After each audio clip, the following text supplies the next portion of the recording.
بەناوی خوای گەورە سڵاوتان لەبێت بەڕێزان کۆبنەوەی چوارلایەنەکە لە شاری سلێمانی بەڕێوەچوو لە کۆبنەوەی چوارلایەنەکەدا تاوتوی دۆخی سیاسی هەرێم و هاوڵاتیانکرا و پشتیوانی خۆیان بۆ داواکاری هاوڵاتیانی کوردستان دەربڕی بە میواندارێک لە بەڕێزان لە ستۆدیۆی سەرەکی دکتۆر شێرک و حەمامی ئەندامی پەرلەمانی کوردستان لە فراکسیۆنی گۆڕان هەروەها لە هەولێرەوە نەجیبە لەتیف ئەندامی پەرلەمانی کوردستان لە فراکسیۆنی کۆمەڵی ئیسلامی هەروەها لە سەید سادقەوە خەڵەف ئەحمەد ئەندامی فراکسیۆنی یەکێتی نیشتیمانی لە پەرلەمانی کوردستان تاوتوێم پرسە دەکەین لە سەرەتادا راپۆرتێک دەبین دواتر لەگەڵ میوانەکانمان درێژە بەم پرسە دەدەین.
دووبارە سڵاوتان لەبێت بەڕێزان سوپاس بۆ میوانەکانمان کاکتۆر بەخێر بنەگەر سەرەتا لە بەڕێزتانەوە دەست پێ بکەم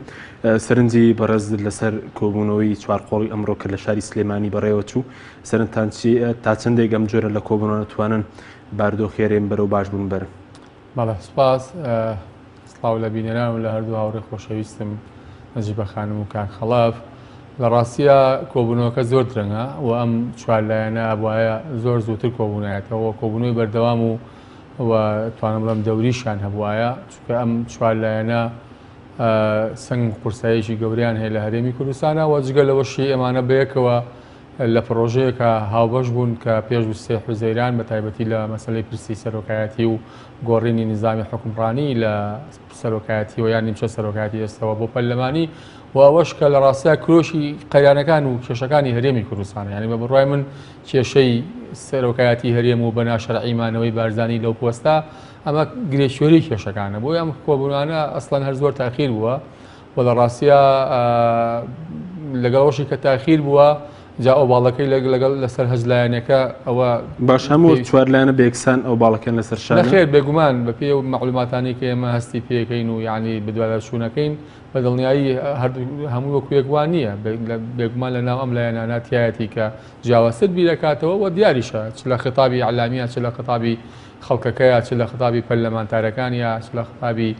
چالاکوانەکانیە بێگومان بۆ کوێک بە یەکمەوە دابیر ناکەنەوە و لە ڕاستیە پێم وانە ینی من بە تەسەوری خۆمەڵەتە پێم وانە کۆبوونەوەی لەو چەشنە بتوانێت هیچ کاریگەریی لەسەر قەیرانەکانی هەرێمی کوردستان و چاکردنی ژیانی هاونیشتیمانیان هەبێ لە ڕاستیە ئێستا هەرێمی کوردستان و موچەخۆران و خەڵکی هەرێمی کوردستان پێویستی بە پارێ و پێم وابێ پەیداکردنی پارە و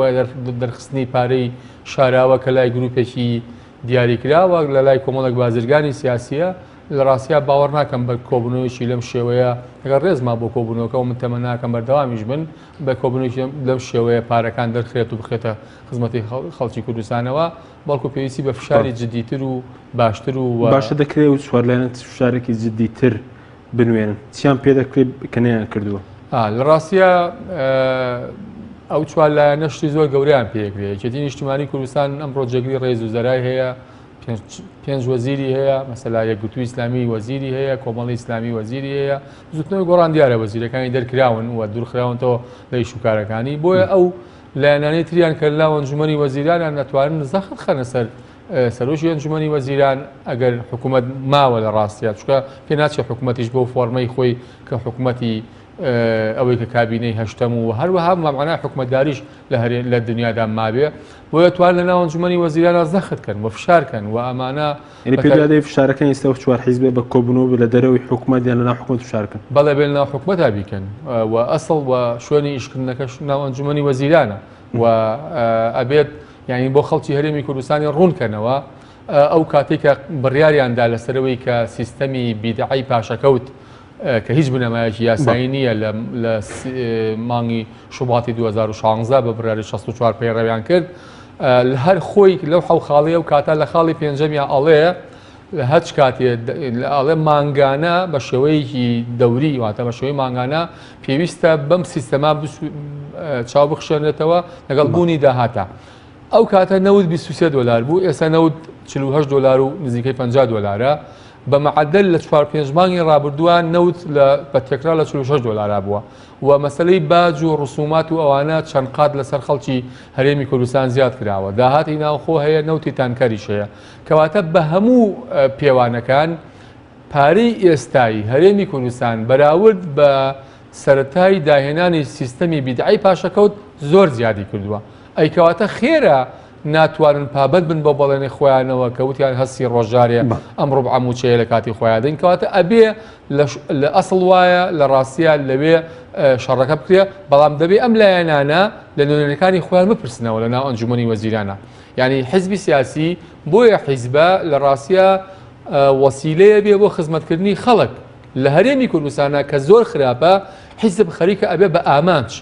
بەڕوونی بیڵێم لە لای دوو لایەنی سیاسی دیاریکراو کە چەند ساڵی ڕابردوو حکومڕانی هەرێمی کوردستانیان بەدەستەوە بووە هەتا لە دروشمەکانیانە ئەوەندەی حیزبەکە وەکو ئامانجێکی باڵا سیرەکرێ ئەوەندە ژیانی هاوڵاتیان وەکو ئامانجی باڵا سیر نەکراوە بۆی ئەسڵ وایە ئەم لایەنانە فشارێکی جدی بخەنە سەر نوێنەرەکانی خۆیان لە ناو ئەنجومەنی وەزیرانە و بە فیعلی ئەوانە ناچارکەن کە شەڕی قوتی خەڵکە لە ناو ئەنجومەنی وەزیران کاتتەکەی مولای بەرز ئەگەر بچینە هەولێر لای نەجیبەخان زۆر سوپاس بۆ بەشداری لە بەرنامەکەماندا دەمێ ڕای بەرزشی بزان بەسەر و کۆبوونەوەی کە ئێستا لە نێوان لایەنە سیاسیەکان بەڕێوە دەچێت چ جۆر لەو کۆبوونەوەوانە دەکرێت بە چ جۆرێک فشار دروست بکەن و بە ئاراستەی باشکردنی دۆخی خەڵک یاخود ئەرکی ئەو چوار لایەنە لە ئێستادا چیە بەرامبەر بە خەڵک بەڵێ بەنای خۆی گەورە میهرەبان سڵاو ڕێزم بۆ ئێوە بۆ هەردوو هاوکارم کاک خەڵەف و کاک دکتۆر شێرکۆ بۆ تەواوی بینەرانی کەناڵی ئاسمانی پێیان بێگومان کۆبوونەوەی ئەو چوار لایەنە لە ئێستاە کاتەکەی زۆر درەنگە ینی ئەبوایە زووتر ئەم کۆبوونەوەی ئەنجام بدرایەوە کۆبوونەوەی زیاتر بەڵام کۆبوونەوە لە پێناوی کۆبوونەوە نەبێ بەڵکو کۆبوونەوە بۆ هەوڵدان بۆ باشترکردنی ژیان و گوزەرانی خەڵکی هەرێمی کوردستان بووە ئەو بەیاننامەش بەڕای من کە ئەمڕۆ دەرکراوە بەڕاستی هەم کاتەکەی درەنگەوە هەمیش بەیاننامەکە پێم وانە ینی جۆرێک لە لاوازی پێوە بینم ئەگەر نا ئەو سێ خاڵی کە لە بەیاننامەکەی ئەو چوار حیزبە ئەو چوار لایەنە ئاماژەی پێکراوە ینی شتێک نییە کە شتێکی تازە بێ بەڵکو ینی ئەوە خەڵکی هەرێمی کوردستان هەموو زانێت کە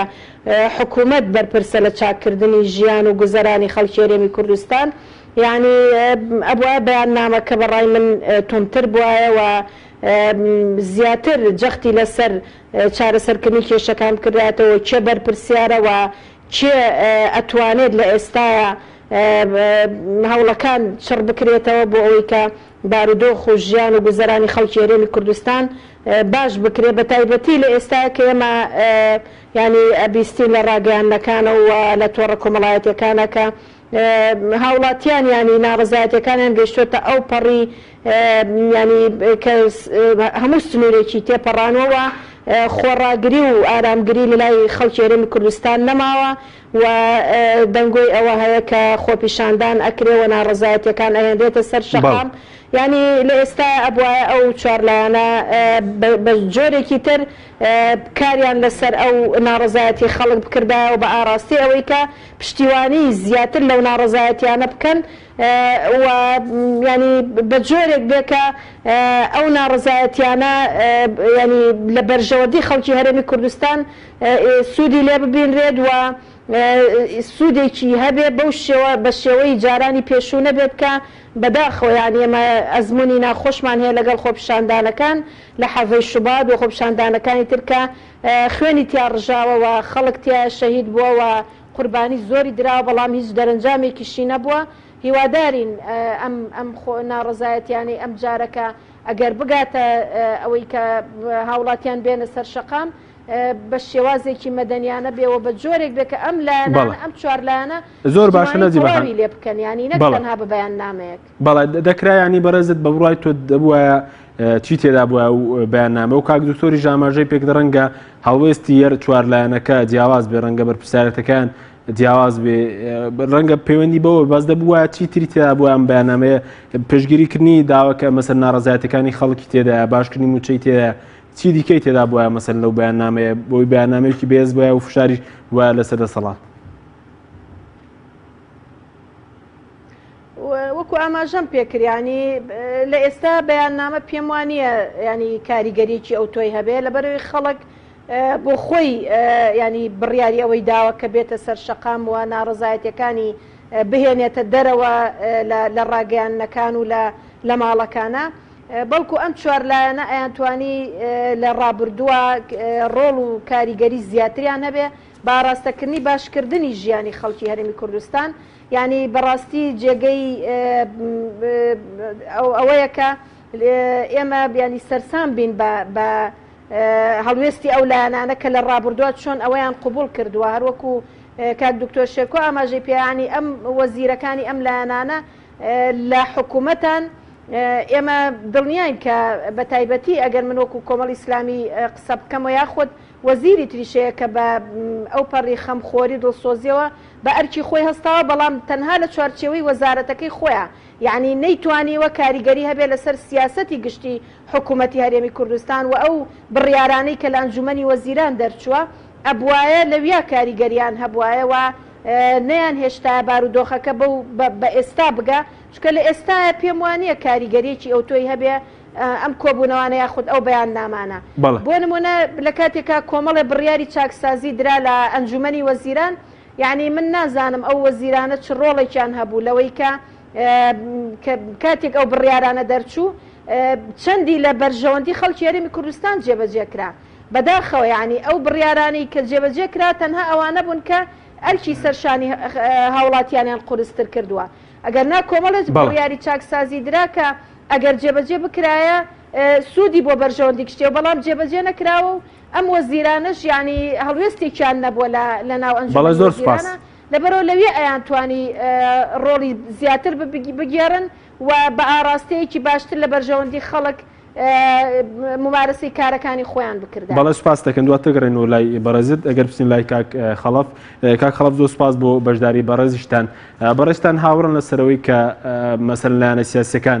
لەم دۆخەدا بەتابەتم چوار لایەنە بارکی خۆیان هەڵنەساون یاخود کەم تەرخەمێکە لە کێوەیە لە چوار لایەنەکە هەموو لایەنەکان بەیەک ئاست کەم تەرخەم لەم دۆخە یاخود لە نێوە چوار لایەنەکەش جیاوازی هەیە. بەڵێ بەنای خۆی گەورە سڵاو ڕێزم بۆ هەردوو هاوکار و هاوڕێ بەڕێزم نەجیبەخان و دکتۆر شێرکۆ لە ڕاستیە ئێمە هەموو لایەنە سیاسیەکان هێز و لایەنە سیاسیەکان لە هەرێمی کوردستان پێکەوە بەتایبەت پێنج لایەنەکە بەشدار بوون لە حکوومەت و حکوومەتەکە ناوی حکوومەتی بنکەفراوان بووە هەمویان بەپێی پێگە و بەپێی مەوقعی خۆیان بەرپرسن لە چاک و خراپی ئەو حکوومەتی کە هەیە هەڵبەتە بەپێی زەمەنی بەشداربوونیشان لە حکوومەت جیاوازی تێکەوێ گرنگ ئەوەیە ئەم لایەنە سیاسیانە لە هیچ وەختێ لە وەختەکان خۆیان لە بەرپرسیارەتی نەدزنەوە و بەرپرسیارەتی ڕۆژە سەخت و ناخۆشەکانی حکومڕانیش هەڵبگرن چکە حکومڕانی هەموو قۆناغەکانی هەر حکومکردن و هەر قۆناغی هەنگوینی نییە بەڵکو قۆناغی تریشی پیاتی ئەپەرەت و کۆتایی بە قۆناغی هەنگوینیش دێ لە حکومڕانی و لە هەموو کایەکانی تری ژیانە لەبەرەوە هەموو لایەنە سیاسیەکان لەم دۆخە بەرپرسن و بەتایبەت ئەو کۆبوونەوەی کە چوار لایەنەکە کردویانە بە قەناعەتی من دەستیان خۆش بێ کۆبوونەوە لە هەر کاتێک بکرێ کە تایبەت بە ژیان و بە گوزەرانی خەڵکی کوردستان گرنگە بەڵام لەوە گرنگتر ئەوە بوو لە پێشتر بکرایە جدیتر ئەم کۆبوونەوە بکرایە و خەڵکی کوردستان ئەزانێ ئەو چوار لایەنە هەوڵی زۆریان داوە لە ڕابردوویش محاولای تریان کردەوە بەڵام گرنگ بوو پێکەوە بڕیارێک بدەن بچن لەگەڵ لایانی تری بەرامبەر کە لایانی پێنجەمە کە زۆربەی هەرە زۆری پۆست و دەسەڵاتەکانی حکومڕانی و بڕیارەکانی حکومڕانی لە هەرێمی کوردستان بەدەستی ئەوە هەندێک لە وەزعی خەڵکیان لەگەڵ یەکلایی بکردنایەتەوە یعنی نابێ بڵێن بەم پەلەپەلە ئیش ناکرێت چونکە خۆ پەلەپەل چییە ئێمە کات هەر کاتی خوایە و ڕۆژ هەر ڕۆژی خوایە هەر کات بتەوێت ئەتوانی بڕیار بدەیت هەر کاتێک بیانەوێت ئەتوانن مەسەلەی سیستەمی موچە قەراری لێ بدەن چونکە ئێمە لە ڕابردوو زۆر قسەمان لەسەر ئەمە کردووە کە داتاکان ژمارەکان لە ڕووی دارایی و لە ڕووی ئابووریەوە بە ئێمە ناڵێت کە بژیانی خەڵکی کوردستان ئاوا بێ موچەی فەرمانبەران ئاوا بێ با نەچینەوە ئەو تەفسیلە کۆنەکە هەر لەم کەناڵەی بەڕێستان پێم وایە جارێک هەر دکتۆر شێرکۆ و نەجیبەخانمان لەگەڵ بۆ قسەمان کردو پێکەوە ناچینەوە ئەو تاریخە بەڵام گرنگە ئێمە لە چ قۆناغێکی سیاسیین لە چ قۆناغێکی ئابووریین لە چ قۆناغی حکومڕانیین میلەتەکەمان لە چ قۆناغێکایە حیزبە سیاسەکان چیان پێکرێ لە ناو حیزبە سیاسەکان کامیان زیاتری پێکرێ کامیان کەمتری پێکرێ یعنی ئەبێ هەمومان خاڵ لەسەر پیتەکان دابرین کەم و کورتەکان لەکوێیە لەوێ قسەی لەسەر بکەین ناکرێ ئێمە تەنها بیگرین بە یەک خاڵەوە کە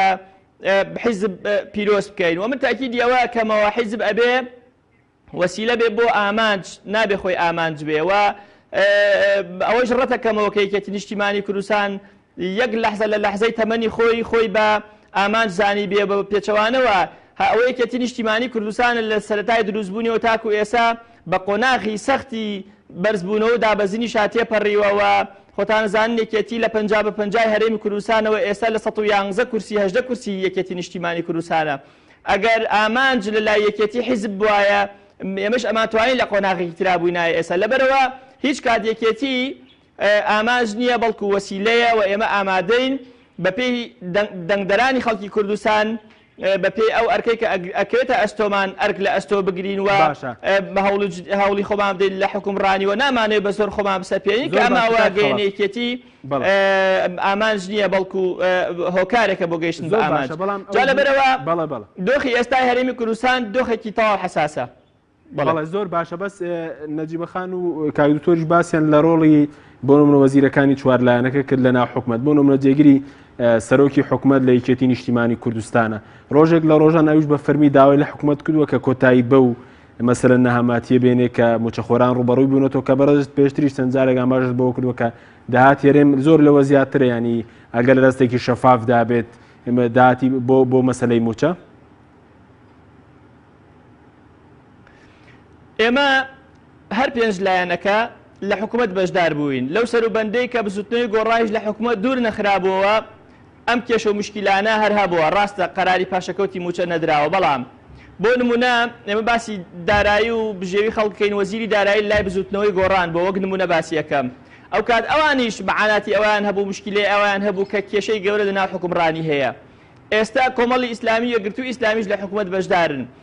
ئێمە سەحبکردنی یەکێتی نیشتیمانی کوردستان لەبەر ئەوە نییە کە دۆخی حکومڕانی هەرێمی کوردستانمان زۆر بەدڵە لەبەر ئەوە نییە کە بڵێن حکومڕانی و ئیدارەدانی ئەم وڵاتەوە خەڵکی کوردستان زۆر باشە زۆر پێرفێکتە هیچ مشکلێکی تیانە بەڵکو لەبەر ئەوەیە جنابتان ئەزانن و هەموو خەڵکی کوردستان ئەزانێ سەحبکردنی یەکێتی نیشتیمانی کوردستان لە حکومەت لە ئیدارە یعنی لەتکردنی حکوومەتی هەرێمی کوردستان یعنی گەڕانەوە بۆ دوو ئیدارەی یعنی دەستپێکردنی قۆناغی تاڵ کە زیاتر لە 2000ەوە بەدواوە بەجێمان هێشتووە ئەو قۆناغە ئێمە نامانێ بگەینەوە بگەڕێنەوە بۆ چوارگۆشەی یەکەمی تاڵی ڕابردوومان ئەمانەوەی هەنگاو بنین ئەمانەوەی مەسئولیەتەکەمان هەڵگرتووە ئەمانەوەی ڕاستە خەڵکی کوردستان ناڕەحەتە خەڵکی کوردستان لەبارێکی زۆر خراپایە کە ئێمە وەک پەرلەمانتارەکانی یەکێتی نیشتیمانی کوردستان ئەم دۆخەمان هەرزوو لە نوێنەرەکانی خۆمان لە حکومەت گەیاندۆ زوو یەکێتی نیشتیمانی کوردستان مالی ئاگادار کردو یەکێتی نیشتیمانی کوردستان دەرک بەم وەزعە ئەکاوە ئەزانێ ئەبێ ئەم دۆخە ئیتر ئەبێ چارەسەر بکرێ ئیتر خەڵکی کوردستان بەرگەی ئەم دۆخە ناڕەحەتە ناگرێ دۆخەکەمان لە ڕووی سیاسیەوە لە ڕووی ئیداریەوە لە ڕووی لە هەموو ڕۆکانی ترەوە زۆر هەستیارە کە هەستیارە ڕەخنەی ئێمە لە هەموو لایەنەکان زۆرتر و زیاتر لە یەکێتەکەی خۆمانی ئەگرین و لە سەرکردەکانی خۆمانی ئەگرین دواتر لە لایەنە سیاسەکانی تریشی ئەگرین کە پێویستە تێبگەن ئەم دۆخەی هەرێمی کوردستان هەمان دۆخەکانی ڕابردووە لە ناچ بە تاریخی دوور لە حربی عالەمی یەکەم لە حربی عالەمی دووەم لە ماوەی حربی سارد لە دوای حربی سار لە 92 کە ئێمە چوونەتەوە حکومڕانی فرسەتی تاریخی گەورەمان بەدەستێناوە بەڵام بەداخەوە بەوەی ناکۆتی خۆمانەوە فرسەتەکانمان لەدەستداوە. سببی ناوخۆ بووە کە هۆکارە دەرەکیەکان نەهاتون پشتیوانی لە ئێمە بکەن تاکو بتوانین دەوڵەتی خۆمان دروست بکەین. ئێمە بزانین ئێمە دواکەوتوین. ئیسرائیل یان با بڵێن جوولەکە وەک ئێمە بوون لە 48 لە 46 حربی عالەمی دووەم تەواو بوو لە 48 ئیعلانی دەوڵەتی خۆیانیان کرد. ئەبوایە ئێمە لە حربی عالەمی یەکەم ئیعلانی دەوڵەتمان کردایە، لە حربی عالەمی دووەم بمان کردایە، لە ماوەی حربی سارد و لە نەوەتەکان بمان کردایە. بەداخەوە نەمان کرد کە نەماکرد لایەنە سیاسەکان مەسئولن لەو دۆخە. ئەو لایەنە سیاسیانەی کە لە ئێستایە لە حکمڕانین یان لە ڕابردوو لە حکمڕان بوون یان معارەزە بوون، ئەو لایەنە سیاسیانەی کە پشکیان هەیە لە تاریخی دروست بوونی ئەمەمان لە هەرێمی کوردستان. ئەبێ ئێمە بزانین دۆخەکەمان زۆر هەستیارە، کێشەکانی هەرێمی کوردستان زۆر لەوە گەورەتر. ئێمە باسی هەندێک کێشەی ناوخۆی بینی حیزبەکان بکرێ، ئاخر عیبێکی گەورەیە، شوورەیەکی گەورەیە بۆ حیزبە سیاسیەکان. ڕۆژهەڵاتی ناوەڕاست ئەکوڵێ، نەخشەی سیاسی ئەم منتیقەیە ئەگۆڕێ. ئێمە ئەزانین ئەم نەخشەیە بە نەوعێکی تردا ئاڕێژرێتەوە، کێیەک بێ پشکی زیاتری بەرئەکەوێ. مستەقبەلی مناڵەکانی ئێمە بە عەقڵی کەوتۆتە بەردەم ئەم عەقڵ و تێڕوانین و بیرکردنەوە نەخشەی سیاسی ئەم هێزە سیاسییان و بەشدارن. بوو بورە دیارە باش دەنگی ئێمە ناگاتە خەڵف دواتر دەگرن و لای بەرزکە خەڵف سوپاس بۆ جەنابەتەن کاکتۆرەگە بگرن و لای بەرز سەبارەت بۆی ئەرکێم چوار هێزە هەمویان هەروەکو یەکن ستاکو ئێستا کە نتوانی و کۆبنەوە بکەن کێ بەرپرسیار بوو هەر چوارێم وەکو یەک بەرپرسیارن؟ وەڵا لە ڕاستیە بێگومان وەکو یەک بەرپرسیارن نە وەکو یەکیش مەسئولیەتیان بەرەکەیە لە ئێستای هەرێمی کوردستانە. بەڵام تا ئەو کاتەی لەناو ئەم حکومڕانیە شکست خواردووەی هەرێمی کوردستانە بمێننەوە، تا ئەو کاتەی کە ئومێدیان بەوە هەبێ کە ئەم گروپە بازرگانە سیاسیە بە حساب ئیسلاحەکەن لە هەرێمی کوردستانە بێگومان بەرپرسیارن، بەڵام هەرێکە بە پێی پێگە و قەبارە و باشەوەی کەزانام تۆ کاری کردبێت لە کۆڵنەوەتان کردبێت بۆ تێم چوار لایەن لەماوە ڕابردوو لە دوای کۆبنەوە پێنج قۆڵەکە نەیانتوانی و کۆبنەوەی چوار قۆڵی بکەن کێ بەرپرسیار بووە؟ لە ڕاستیە ئەوە ڕەنگە ئەو برادرانی کە مەسئولی ڕێخستنی پەیوەندیگاینەوەن ئەم حیزبانن باشتر بزانن. بەنسبەت ئێمە وەکو بزوتنەوەی گۆڕان ئێمە ساڵێک و چەند مانگە لە حکوومەتا بووین و بە دڵنیایی ئەبێ ئەو بەڕێزانەی کە وەزیر بوون لەسەر پشکی بزوتنەوەی گۆڕان ئەبێ لەو ساڵ و ئەوەندە مانگەی خۆیانە مەسئول بن و هەموو مەسئولیەتی هەڵگرن و لە ڕەنگە ئەوە ڕوون بێ لای خەڵکی هەرێمی کوردستان تا بزوتنەوەی گۆڕان دوور نەخراپەوە لە حکوومەت هەرێمی کوردستان دوو موچەی نەدابوو، بەڵام ئەوە ئێستاکە حەوت ڕوعە موچەی داوە. لەبەرەوە ینی بە هەموو پێوانەکانی ئەو کاتێک کە وەزیرەکەی گۆڕانی تیا بووە دۆخەکە باشتر بووە. ئەوەی من بزانم بزوتنەوەی گۆڕان بە بەردەوام داوای کردووە و بەردەوام سەبارەت بە کۆمەڵ و لایەنەکانی دڵنیام کۆمەڵی ئیسلامیش پێی خۆش بووە کۆبوونەوەی چوار قۆڵی بکرێ و بەردەوام بێ و ئەم جوڵەیە هەبێ بۆیە لە ڕاستیان ناکرێ هەمووی بە یەک چاو سیر کرێ و ئەمە لە ڕاستیە ئەمەشی کە با بڵین مەسلەی ئەوەی کە ڕۆژهەڵاتی ناوەڕاست ئەکوڵێت و نەخشەی ئەم منتیقەیە ئەگۆڕدرێت و لە ڕابردووە بۆ ئەم دەرفەتانە سوودی لێ نەبێنراوە. ئەوە بەڕاستی پەیوەندی بەوە هەیە کە کورد سەرکردەیەکی باشی نییە، یعنی کورد سەرکردەی وای نییە کە ئەوەندە بەدیدێکی قەومی بیرکاتەوە کە ئەوەندە بەدیدێکی نیشتمان پەروەرانەت کردانی ئێستا هەمانی من تەقدیرم هەیە بۆیان لە ڕاستیە، ینی کەسێکی وەکو بارزانی لە ڕاستیە کە لە نوێزەی ئابەوە ویلایەتەکەی تەواو بووە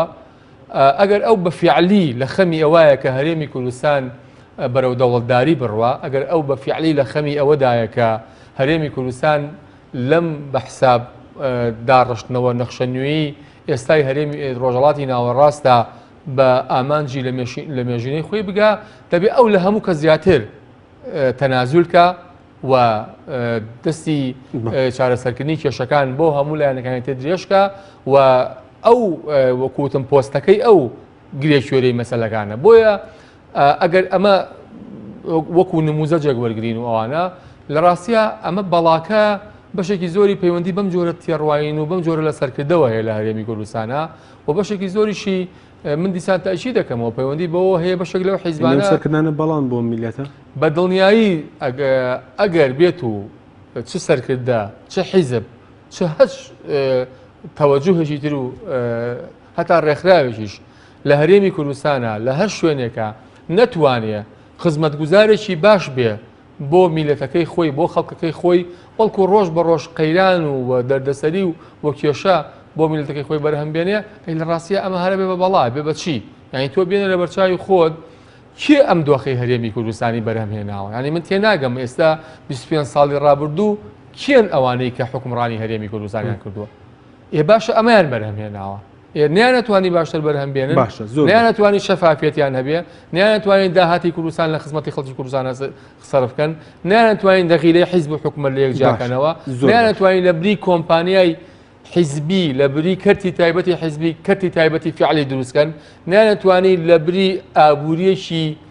جۆرێک لە جەردەیی نەوت ئابوووریەکی فرە ڕەهەندی کشتتوکاڵی گەشت و گوزار پیشەسازی ئەمانە بەرهەمبێنن. یعنی ئەوەی کە ئێستاکە لە ناو هەرێمی کوردستانە هەستی پێەکرێ لە ڕاستیە ئەوەندە یعنی ئینسان نوخبەیەکی بازرگانی سیاسیە بینێ ئەوەندە نوخبەیەک نابینێ لە ڕاستیەکە لە خەمی ئایندی وڵاتەکە بە کاک حەکیمی ئەین تۆ بێنە لە بەرچای خۆ بەڕاستی من شەرمەکەم کە ئەو چوارلایەنە دانیشتون ئەمڕۆ ئەویان دەرکردووە بە بڕوای من هەر کەسێک هەرێکێک لەو لایەنانە یعنی زەختی کردبێ کە بەیاننامەیەکی ئاوا دەرکەن ئەوە مەسئولە لە بەرامبەر مێژووە لە بەرامبەر خەڵکە لە بەرامبەر میلەتەکەیە ینی ئەمە تەحسیل حاصڵە ینی جارێ هەر شتێک نەماوە ناوی حکوومەتی هەرێمی کوردستان بێ لە ڕاستیە ئەوەی هەیە هەر خۆیان کۆنابنەوە خۆیان گروپێکیان دروست کردووە بە ناوی ڕوبەڕووبوونەوەی قەیرانەکان نازانم تا دوایی لەمەش بترازین هەرگیز حکومت نەبووە لە هەرێمی کوردستان حیزب هەبووە و ئەتوانین باشترین پێناسە بۆ حکومت پێی بڵین بۆ نمونە مەکتەبی جێبەجێکردنی حیزب. باش ئەی بۆ سبارەت بە ڕۆڵی یەکێتی نیشتمانی بزوتنەوەی گۆڕان لەم خۆناغی ئێوە پێشتر مەسەرە لە هەفتەی مانگی پێنجی ئەم ساڵ نزیکەی مەسەرە 4 مانگە ینی ئەو ئیتیفاقی کرا کە باسی باشکردنی بژێوی خەڵک کاراکردنەوەی پەرلەمان بۆ هیچی لێ سەوز نەبوو ئەکەم دوهێزە بەتاکید ئەوەی کە خەڵک تەسەووریە کرد تا ئێستا نەهاتوەتە دی و بڕوام وایە ئەگەر بەم مەتەبەر دەوام بێ ڕێکەوتنەکە ئەوەی تر خەڵک ناومێ دەکا بۆیە ئەوەی من ئاگدار بم لە بین یەکێتی نیشتیمانی کوردستان و بزوتنەوەی گۆڕانە چەند لیژنەیە دروست کراوە بۆ تەرجمەکردنی ڕێکەوتنەکە کە دیار ڕێکەوتنەکە سەراپای لە خزمەتی خەڵکی هەرێمی کوردستانایە و هیچ بەرژەوندێکی شخصی حیزبیتیان نییە. ئەو لیژنانە یەکێک لە لیژنەکان مەسەلەی بژێوی و ژیانی خەڵک لە سەدایەکی ڕێکەوتنەکەش جێبەجێ کەواتە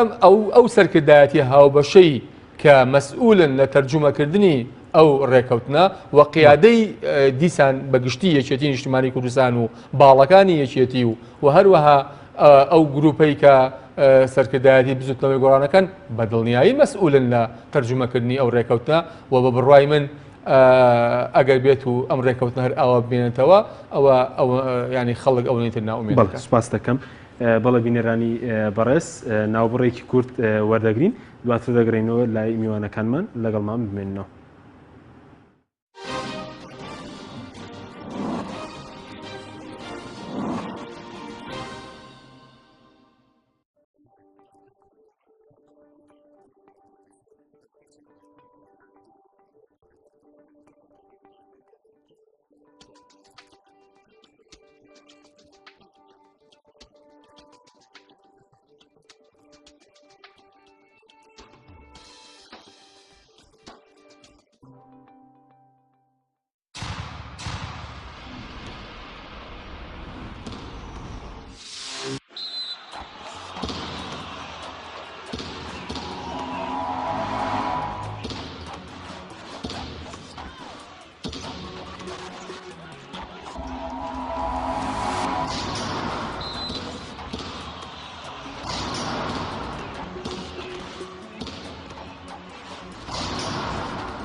سڵاوتان لەبێت بەڕێزان نەجیبەخان ئەگەر بگەڕێنەوە لای بەڕێستان ئێوە هاوڕابوون لەسەرەوەی کە حیزبە سیاسەکان ئەرکی خۆیان جێبەجێ نەکەی سەبارەت بە پەرلەمانتاران ئێستا لەو کاتەوەی کە پەرلەمان پەخراوە و باسی لەوە دەکەن ئەگەر پەرلەمان کارا بکرێتەوە دۆخی خەڵک باش دەکرێت ئەوەی چیتان کردووە بۆ دۆخی خەڵک مەسەلەن چاوڵێکتانە بۆ بەفعلی بۆ کاراکردنەوەی پەرلەمان بۆی کە دۆخی خەڵکیش باش بکرێت؟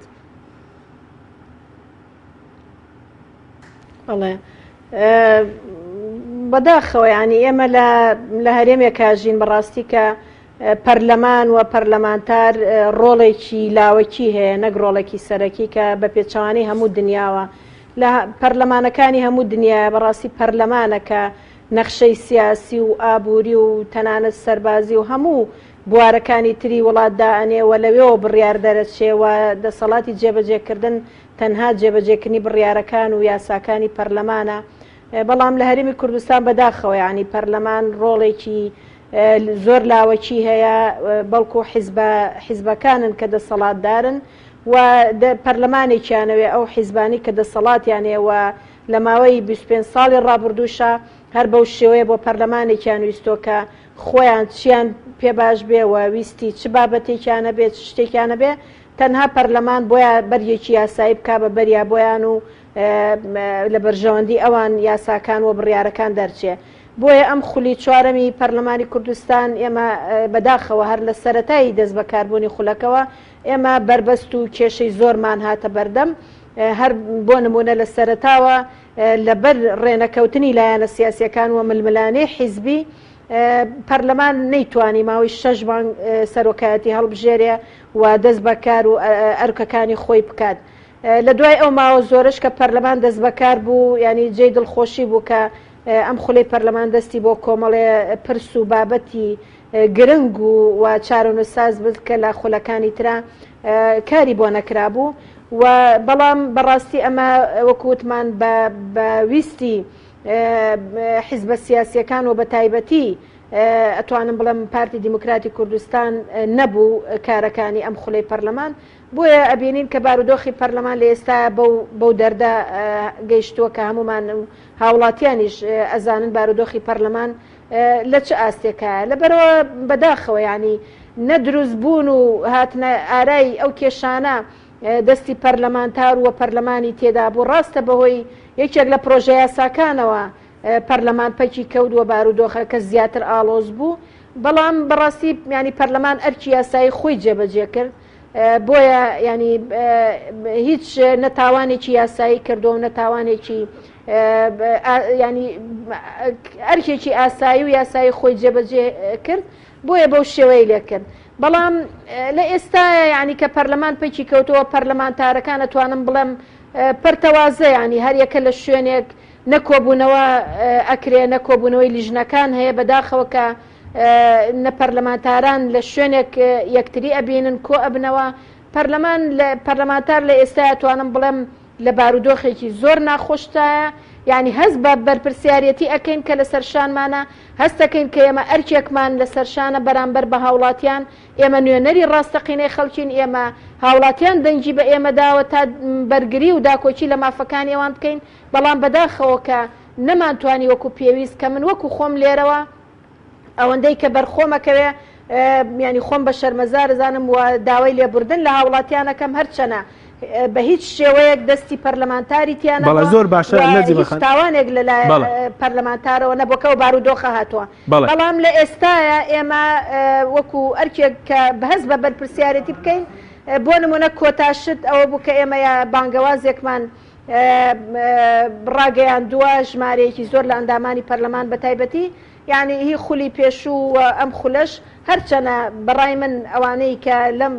خولەیان واژۆی ئەو بانگەوازیان کردووە ئەبواە زۆر زیاتر بوونە ژمارەیان کەمە ینی بەداخەوە من نازانم مبارڕیری ئەو بەڕێزانی ترچیە کە ئیمزایان نەکردووە بەڵام ئەمە لانی کەمی ینی هەستانە بە ئەرک و بەرپرسیارەتی سەرشانمان کێمە ئەو بانگەوازمان بۆ ڕای گشتی ڕاگەیاندووە و لەو بانگەوازی ئێمە ئەو خاڵانەی کە تایە زۆر ئەتوانم بڵێم زۆر لەو خاڵانی ئەم بەیاننامەی ئەم چوار لایەنە ینی گەورەتر و ینی ئەتوانم بڵێم بە شێوەیەکە کە ئەگەر بتوانرێ فشارێکی زیاتر بەهۆی ئەوە دروست بکرێ ئەگەر لایەنە سیاسیەکان لانی کەمی حساب بۆ ئەندامی پەرلەمانکەنەوە بۆ ڕای پەرلەمانتاران بکەن ئەگەر نا ئێمە داوامان کردووە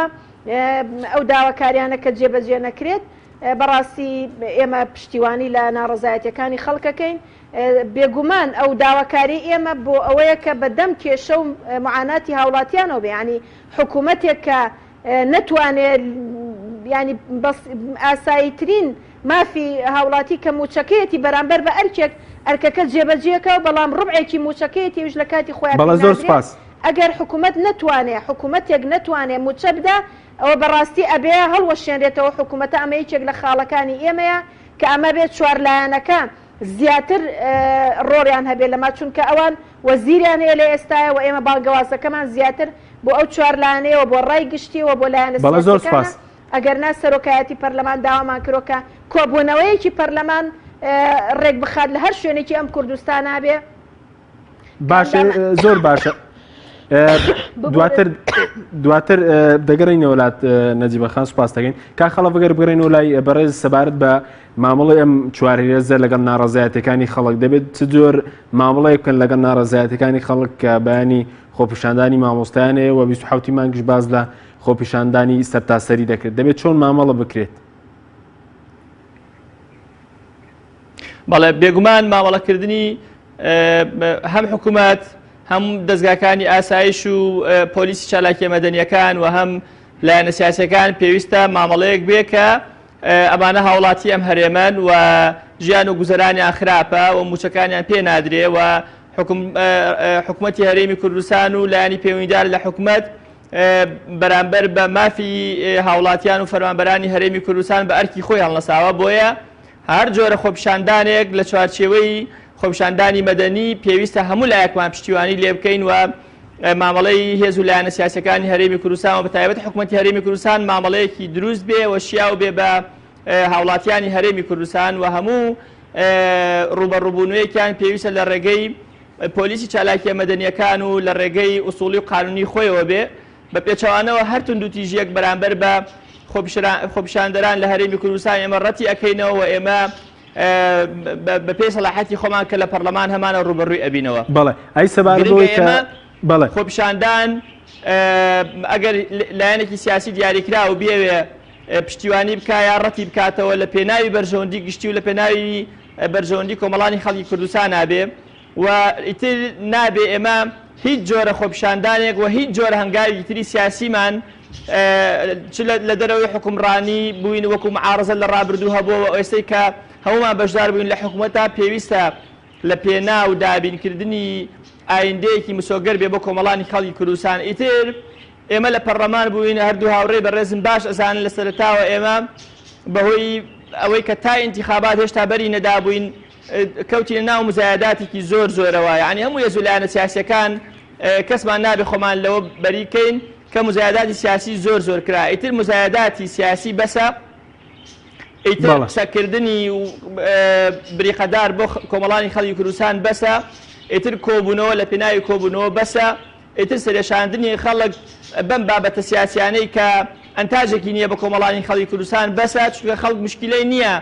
کێ سەرۆکێتی کێ سەرۆکی فڵان حیزبە کێ ئەندامی مەکتەبی سیاسی فڵان حیزبە و کێ مەسئولەتی چییە و چونکە خەڵک پێویستی بەوە نیە بێ گوێ لە مناقەشانە بگرێ مادام لە پێناوی بەرژەوەندی ئەو نەبێەوە نەتوانێت شتێ بخاتە سەر خەرمانی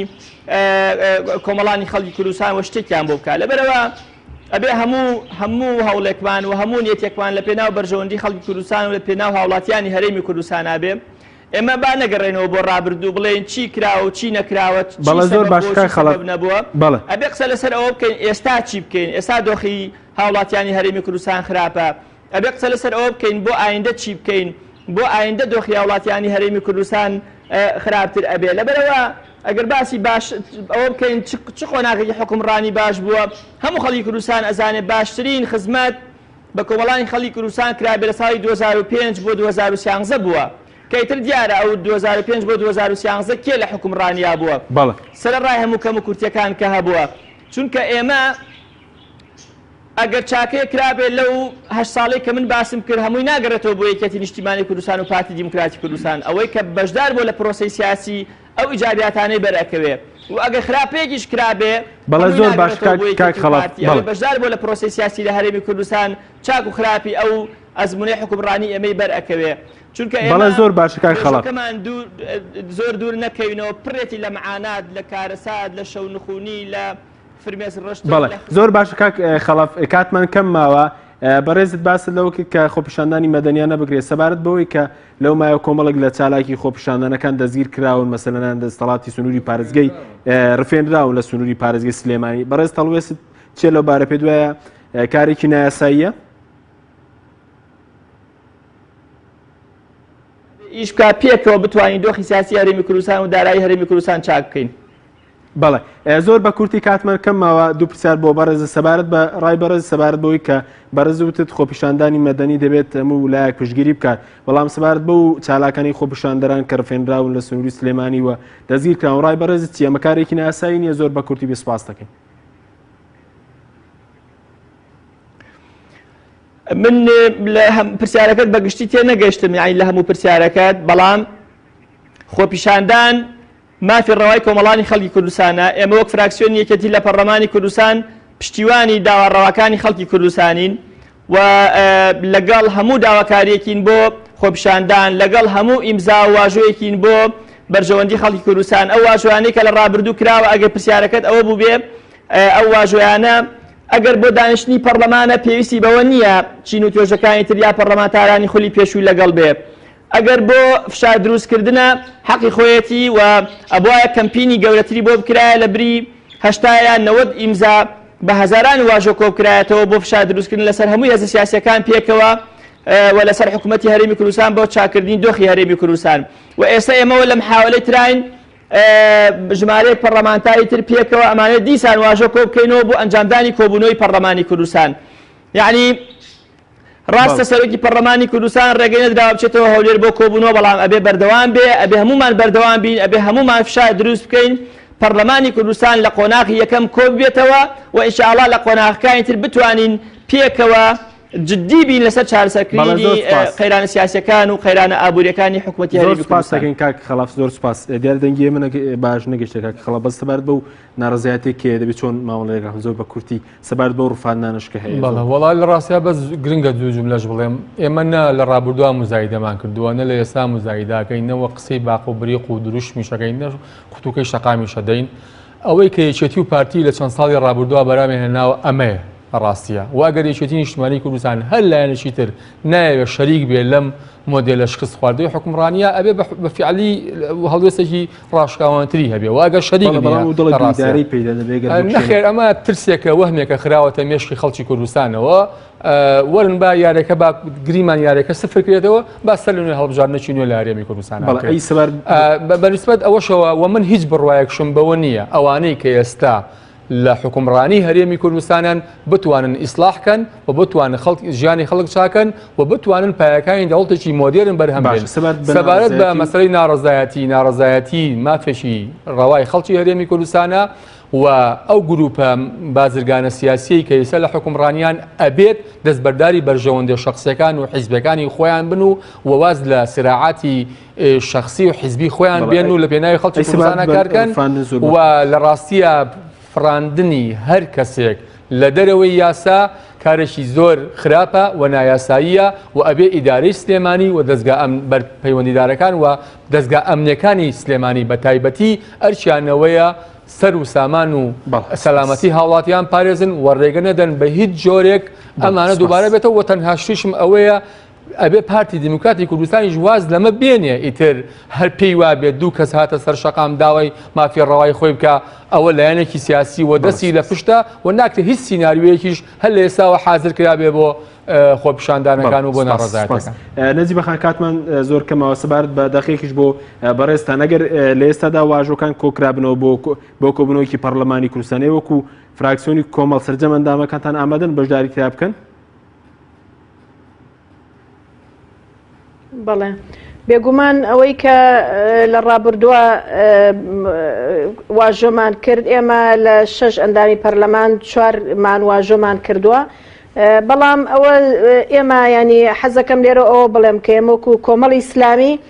پەرلەمانتارەکانی دەستکراوە کردووە و بڕیارێکمان نییەوە یاخود تەوجیهێک نییە لەسەرەوەکە پێمان بوترێ بیکەن یا مەیکەنەوە ئەندامانی پەرلەمان